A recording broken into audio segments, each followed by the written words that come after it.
Good morning. This is Richard Peter here in Dallas, Texas. Today's date is Friday, March the 13th, in the year of our Lord Jesus Christ, 2009. As is my custom, I want to take a few seconds of silence here to get in touch with the God who creates starlight. He has some comments to make about the American economy and the world economy and what should be done to solve the problem. And we're going to talk about that as we listen to what He, the infinite God, has to say in and through our individual consciousness. Pray, agree with me that God's actually going to speak to us and give us His advice, which is the only advice worth having.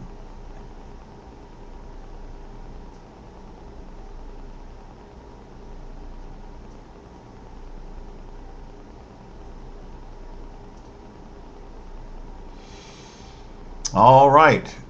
The word that came to me during that brief meditation is hierarchies.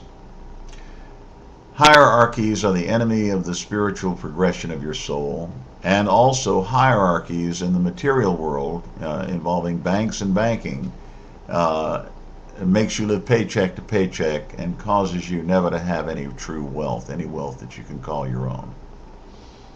Let's start with the spiritual. In the Roman Catholic Church, we have the Supreme Pontiff that Catholics look to for guidance on all matters of faith and morals. In the Pentecostal Church of Jesus Christ, we have everybody looking to Jesus for the solution to all of their problems, spiritual and material. Look to the personality and the person of Jesus Christ. In the banking world, we have the Federal Reserve System, which is a private corporation owned by, as near as I can tell, about 500 private families that go back all the way to the Middle Ages, that saw an ingenious, witty invention called paper money and credit that would enable them to print money out of nothing, and make people work at actual hard physical labor or extremely valuable service, and to have to mortgage all of those to the banking families who did nothing but and who do nothing but now except sit at their keyboards and make entries to create more money, to loan more money. That's all they're about. All of these hearings that are being held in Congress, mark to market, if they want to lift that rule so they can loan more money, release credit. That's the last thing in this world that this country needs is more credit, folks. Okay? Look at where using credit has gotten us today. All of this is fake money, fake wealth. It does not result in any real productive value. The only time that money should change hands, it should be real money, gold money, silver money, or currency backed by gold and silver, at least to a large degree. I'm advocating at least 33%. I'd like to see 50 or even 100%, because that's real money, honest money backed by gold that's given in return for a real service that you perform. Now, you traders are not performing services sitting in front of your keyboards and gambling like you were in Las Vegas. Is the market going up? Is the market going down? Oh, I made $1,000 today. No, you didn't, because they'll take it away tomorrow. The whole stock market, the whole investment scenario throughout the entire world is corrupt from the ground up. Corrupt from the ground up. It needs to be totally and completely destroyed.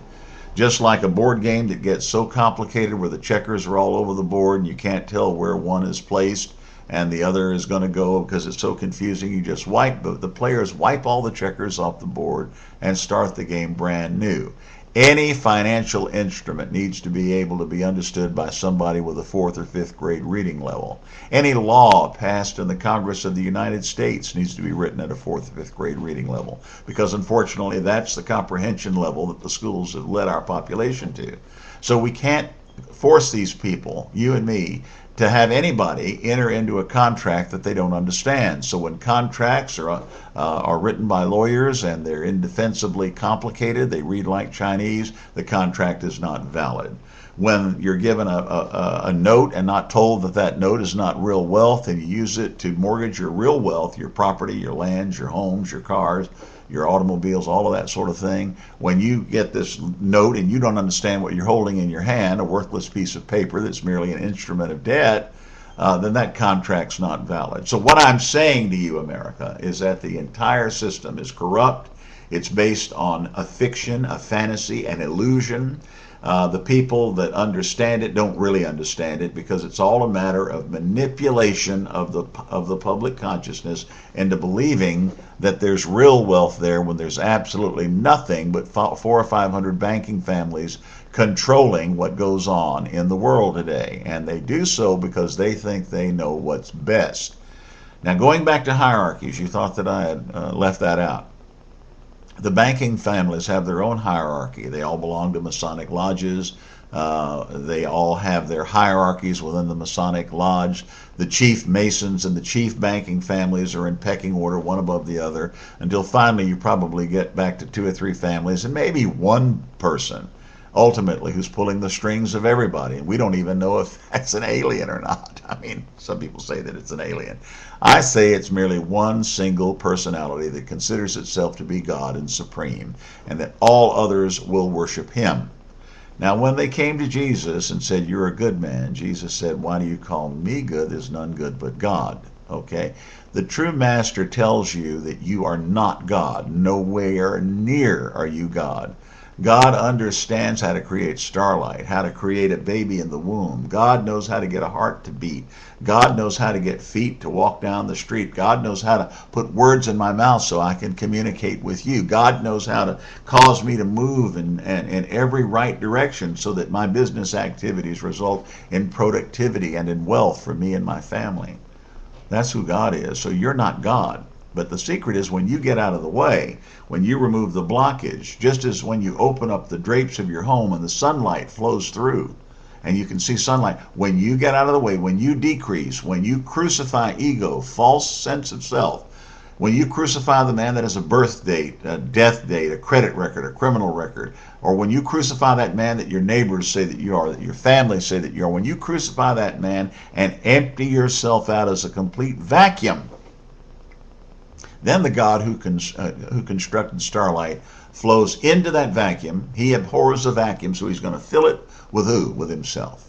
And now you have access to, you are an inlet for and an outlet for everything that the God who created starlight is. You can create plays that people would just love to attend, movies, music.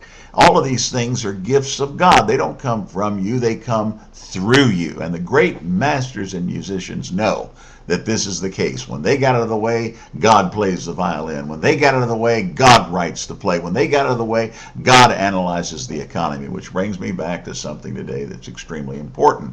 This same worship of personality, which Jesus was against. Okay, man is not God, but God, when man gets out of the way, can appear as God through man. That's all I'm saying. If you didn't understand that, rewind that about 144 times until you do. Man is not God. I am not God. But when I get out of the way, God appears as man. Unobstructed by my human will, human desire, human emotions, God, the true God who creates starlight, flows in and through me. I don't have to read from notes. God speaks through me. Now, he wants to talk today about the economy and about the importance of you getting organized. The economy is a hierarchy. It's a hierarchy built upon paper and credit. That's money created out of nothing, credit created out of nothing. No true productivity, no real transfer of value occurs in these credit-ridden, paper-dominated economies. The hierarchy is the international banking system. You think the Federal Reserve is in charge. Yes, they're in charge of America. They're the vassal of the banking families over there in Europe that have been around since the Middle Ages. And I've told you how they work. They have done away with gold. They've kept the gold personally in their own vaults, but they're not giving you any access to the gold. They're only giving you access to paper money in the amount and in the quantity that they want to print it. All this talk about mark-to-market and releasing credit is doing the same thing over again and getting the same result, making the banking families more powerful, robbing you of controlling your own wealth. And until you get organized, and I do have a way for organizing you, you do have to have a PayPal account. You do have to have $300. You do have to believe in the teaching that I'm giving here. You have to believe in the fundamental principle of the glorious national party, and that is we need to take control of our currency and attach it immediately to gold. We need to abolish the Federal Reserve. We need to decentralize banks. In fact, we need to decentralize everything in the world and do business with people that we know personally, just like I'm hoping you're getting to know me personally. I hope you'll do business with me. If you have any questions, pick up the phone and call me 214-365-0042. God bless you. God bless the United States of America.